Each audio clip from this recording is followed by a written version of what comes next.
Welcome to Solution 21 Million's Guide to Bitcoin.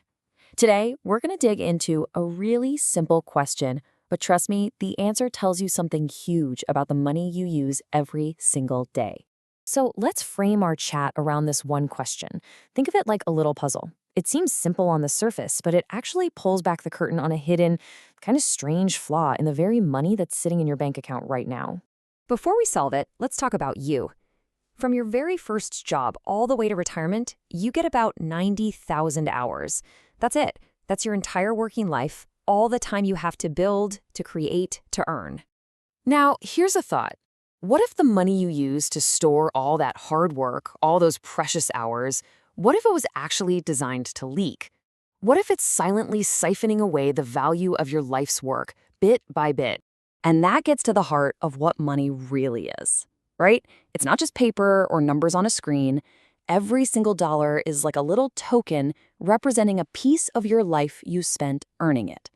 So when you spend, say, $1,000, you're not just trading paper.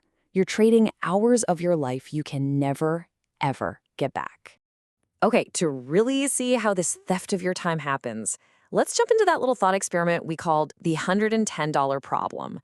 This is going to show us the fundamental issue with the money we all use today.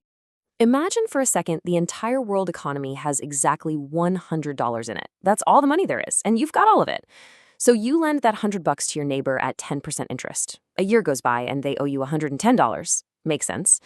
But wait, when they come to pay you back, where does that extra $10 come from? It literally can't. It doesn't exist. It's impossible. So in our real world, how do we solve this puzzle? Well, there's only one way. More money has to be created. That extra $10 is essentially printed out of thin air. But here's the catch, and it's a big one. Creating new money doesn't create new stuff to buy. It just spreads the value of everything out thinner. It dilutes the value of all the money that was already there, including your savings. Your stored life hours are now worth just a little bit less. So what we're really looking at here are two completely different sets of rules. You've got the fiat system we live in with its unlimited supply that just keeps growing, which means prices just keep going up over time. But there's another way, a sound money system with a fixed supply. And in that system, something kind of amazing happens. Prices actually go down over time. To really wrap our heads around how that could possibly work, let's just escape the complicated real world for a second. We're going to tell a little story, a parable, about an island where the rules of money are totally different.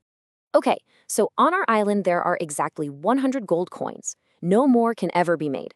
You've worked hard, you've been smart, and you've saved up 40 of them. A local fisherman comes to you and says, "Hey, can I borrow those 40 coins? I want to buy a much better fishing net." You agree, and you lend him the money at 10% interest. Now this is where the magic happens. The fisherman takes your loan and invests it in something productive. With his new, better net, he's catching twice as many fish as before. This isn't some financial trick. This is real, tangible wealth being created. There is literally more stuff, more food for everyone on the island. So he takes all those extra fish to the market, sells them to the other islanders, and easily earns enough to pay you back your 40 coins, plus the 4 coins in interest. He even has a nice profit left over for himself. And the total amount of money on the island, it's still exactly 100 gold coins. No new money had to be created. Nothing was diluted. So just stop and think about what happened. The amount of stuff on the island, the fish, went way up, but the amount of money stayed exactly the same. So what has to happen to the price of fish? It has to go down. And this uncovers that amazing core principle. In a sound money world, as we get better and more productive, the price of things should naturally fall. I mean, just look at this. It's a true win-win-win situation. You, the saver, you earned a nice return on your money. The fisherman grew his business and made a profit. And every single person on that island now gets cheaper food. And most importantly, nobody's savings had to get weaker for all this new prosperity to happen. And let's say that again, because this is probably the most important idea in this entire explainer. In a system with sound money, your money doesn't just hold its value. It actually buys you more over time. Your saved life hours aren't just protected, they become more powerful. Okay, so the island story is nice and simple, but how does this play out in our giant, messy global economy?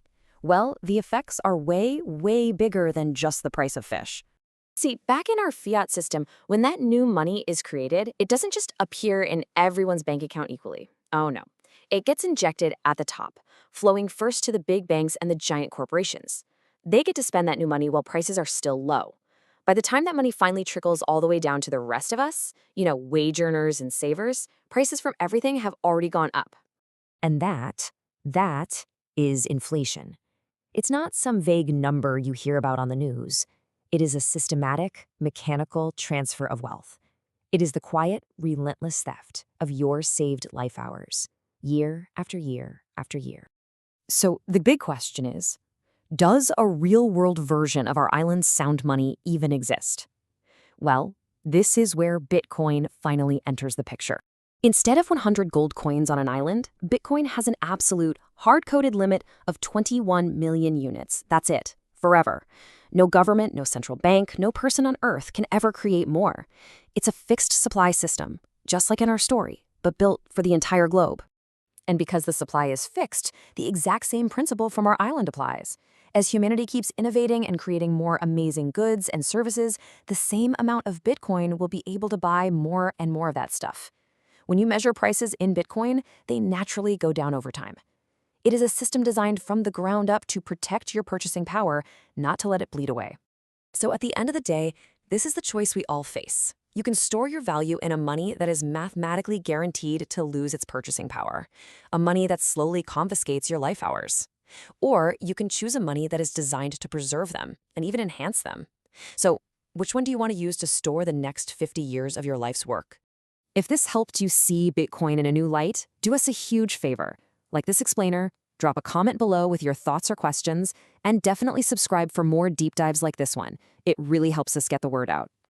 This explainer is for educational purposes only and does not constitute financial advice. Always conduct your own research and consult with qualified professionals before making any investment decisions related to Bitcoin or any other technologies discussed. Reclaim your time and future. Study Bitcoin.